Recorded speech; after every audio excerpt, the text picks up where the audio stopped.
Hello and welcome. In this lecture, I will overview the configuration steps required for L3Out deployment. Please note that I will demonstrate the steps later in the lab.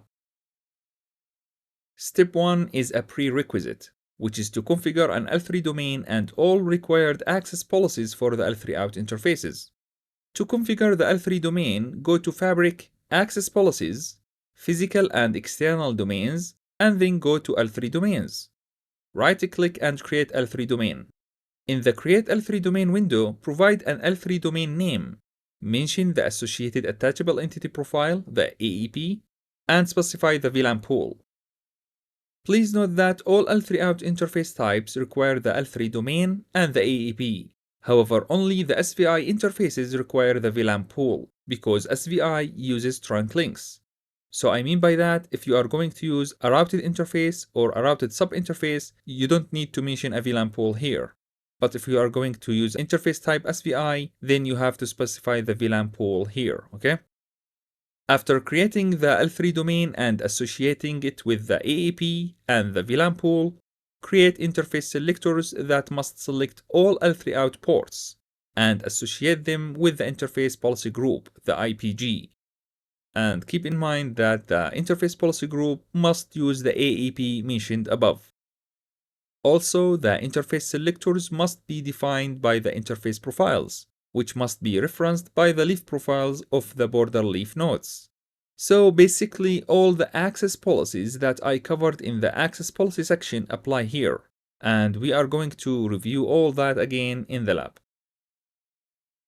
Step number 2, configure the MP-BGP route reflectors. As I mentioned in the route reflector lecture, this is also a prerequisite step that should be done on day 1. Let's review it again. To configure the BGP route reflector policy, go to System, System Settings, BGP route reflector, then provide the BGP autonomous system number, click plus sign to add the route reflector nodes or the spines. After that, we need to configure the pod policy group and apply it to the pod profile. To do that, go to Fabric, Fabric Policies, Pods, Policy Groups, then create a new pod policy group.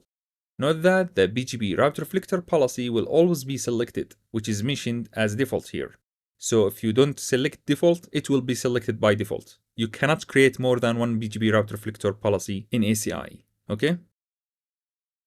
Then we apply the pod policy group to the pod profile. To do that, go to Fabric, Fabric Policies, Pods, Profiles, Pod Profile Default.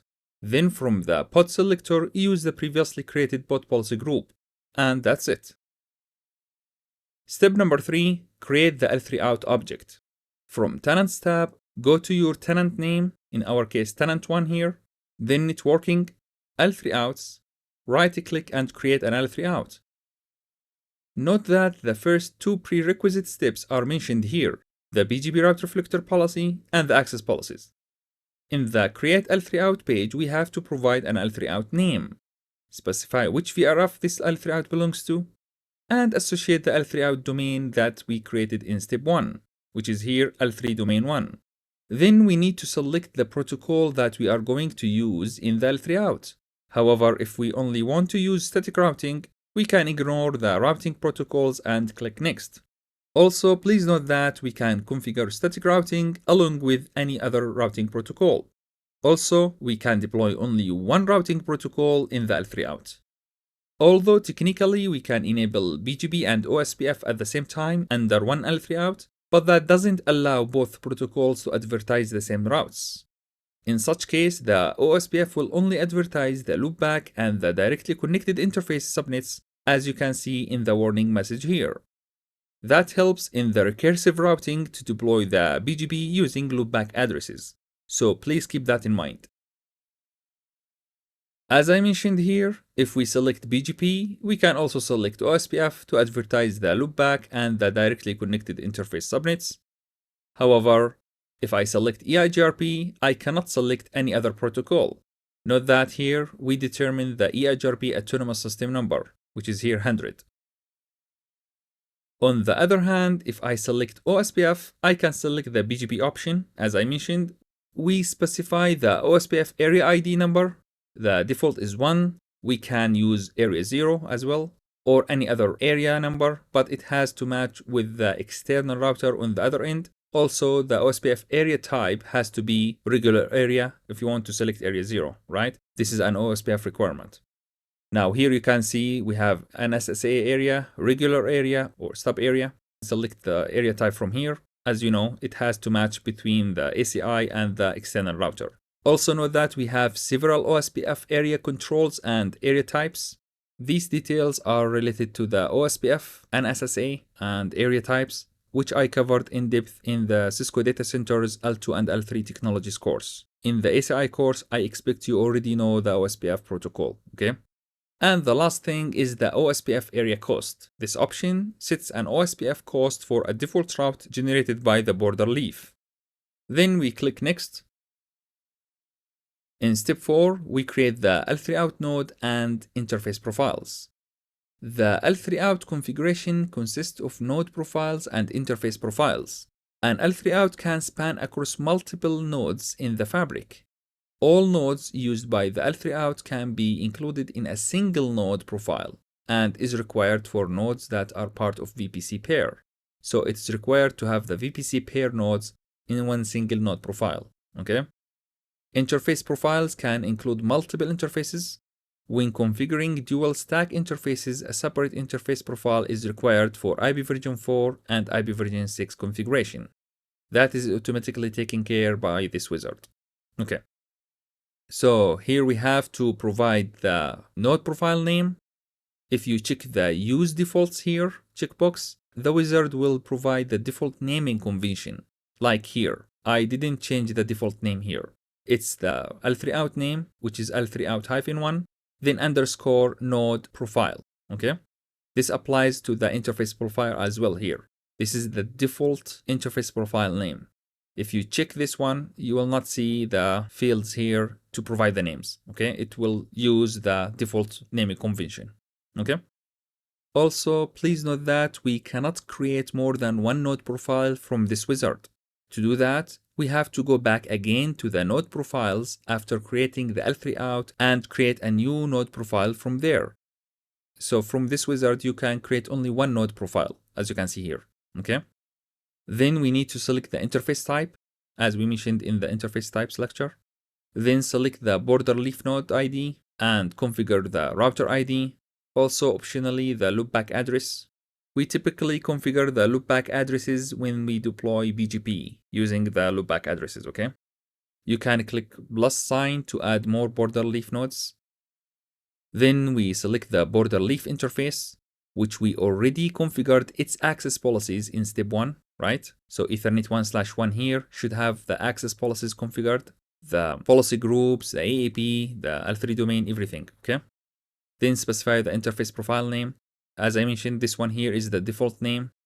Then configure the MTU value, the maximum transmission unit in bytes for the sub-interface, routed interface, or SVI. This may need to be adjusted depending on the routing protocol, since the default inherit means the APIC configures the interface with the ACI default MTU of 9000 bytes. You can find the default MTU value for the control plane traffic under System Settings, Control Plane MTU, and by default it's 9000 bytes.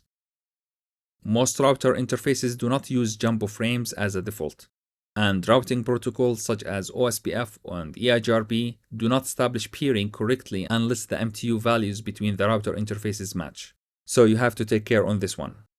Then we need to configure the interface IP address, which will be used to establish the neighboring. So it has to be on the same subnet as the other end, I mean the external router. This is a routing protocol requirement. It's not an ACI related thing, okay?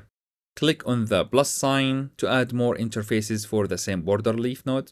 So I mean, if you want another interface like Ethernet 1/2 under leaf 1, you have to click this plus sign, okay?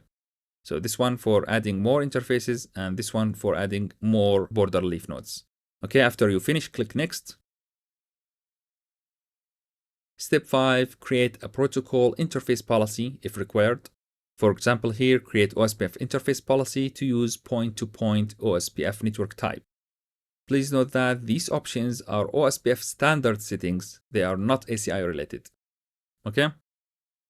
Then we move to the next step, step 6, create the external EPG.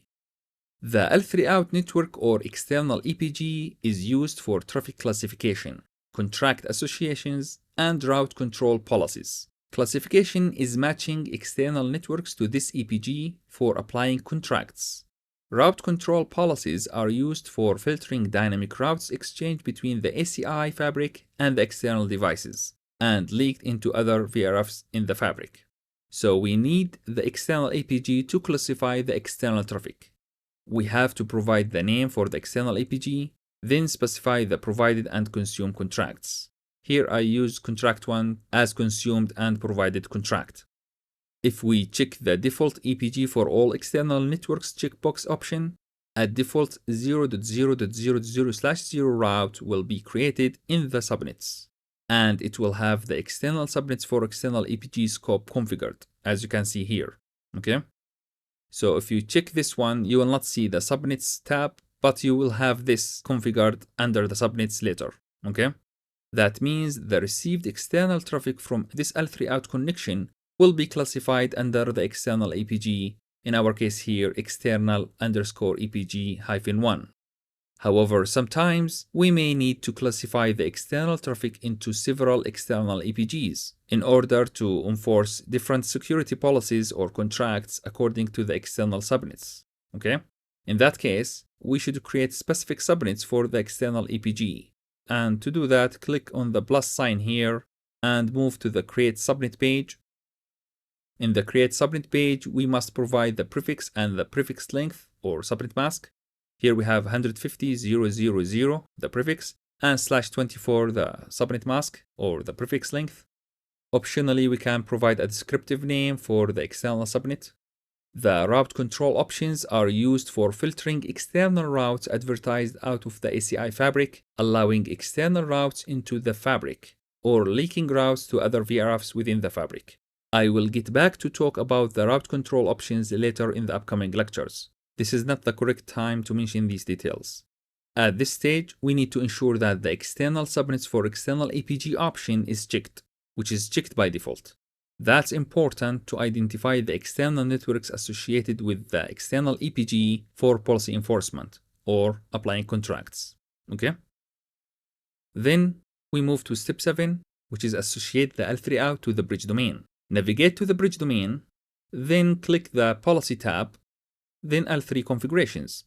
Scroll down to the Associate L3Outs, click plus sign, then select the L3Out name. Click Update and move to the next step. Step number 8, set the BD subnet to advertise externally. Navigate to the bridge domain subnet that you want to advertise outside the ACI fabric. Then check the Advertised Externally scope option. Click Submit and move to the next step.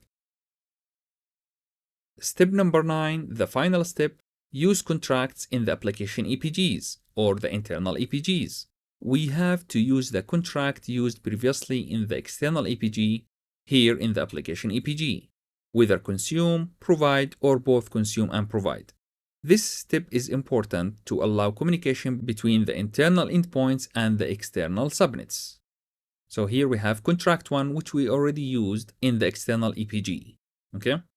That means we expect to have an allowed communication according to contract 1 between endpoints under EPGA and external devices that are classified under external EPG1, which has the 150.0.0.0/24 subnet. Okay? So these are the main steps we need to take to deploy the L3Out in ACI. That's the end of this lecture. I hope it was a good summary for the L3Out configuration. Thanks for watching.